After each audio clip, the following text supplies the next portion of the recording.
आता आम्ही बिस्किटचा Bourbon बिस्किटचा cake बनवत आहोत। त्याच्यामध्ये आम्ही बॉर्बन बिस्किट आधीच ग्राइंड केले, दूध टाकलेलं आहे, इनो टाकलेला आहे आणि बेकिंग सोडा टाकलेला आहे।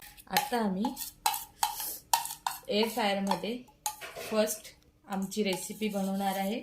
हे बघा आमचं हेवलचं नवीन एअर फ्रायर, त्याच्यामध्ये आम्ही आमची पहिली रेसिपी बनवणार आहोत केक। त्याचं बॅटर आम्ही रेडी केलेलं आहे। तर चला तर आपण बेक कसं करूया ते पाहूया। ऑन ऑफ बटन ऑन करायचंय। त्याच्यामध्ये बघा आपल्याला जे काही बनवायचंय त्याचं दिलेलं हा केक आहे। तर आता आपण बटन दाबून सेट करायला आतमध्ये आपण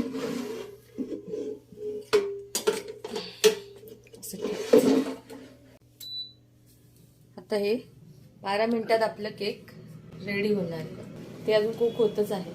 तोपर्यंत आपण वरती चॉकलेट क्रीम लावायचे, चीजचं क्रीमचं चॉकलेट ते आपण मेल्ट करूया। तुमच्याकडे जे अवेलेबल असेल ते तुम्ही यूज करू शकता। आमच्याकडे हे होतं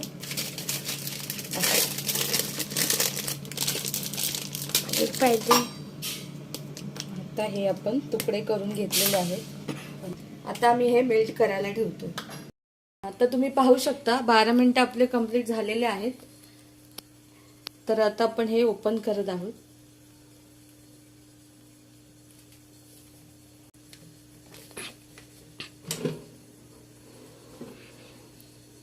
तुम्ही बघू शकता आपला केक इथे रेडी कुक झालेला आहे। बघू शकता आपला हा केक तयार आहे। आमच्याकडे जर अवेलेबल होतं जेम्सच्या गोळ्या आणि ती क्रीम चॉकलेट्स आम्ही मेल्ट करून ठेवलेले, ते क्रीम आम्ही इथे स्प्रेड केलेली आहे आणि अवेलेबल जे होतं आमच्याकडे जेम्सच्या गोळ्या ते आम्ही इथे डेकोरेट केले।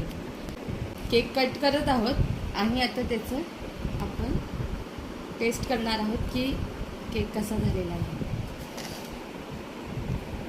याचे आता मी असे पीसेस करत आहे। आता हे आपण केकचे पीसेस केलेले आहेत रेडी। आता आपण ते खाणार आहोत। तर आय होप सगळ्यांना माझा हा व्हिडिओ आवडला असेल तर please like and subscribe. Thank you.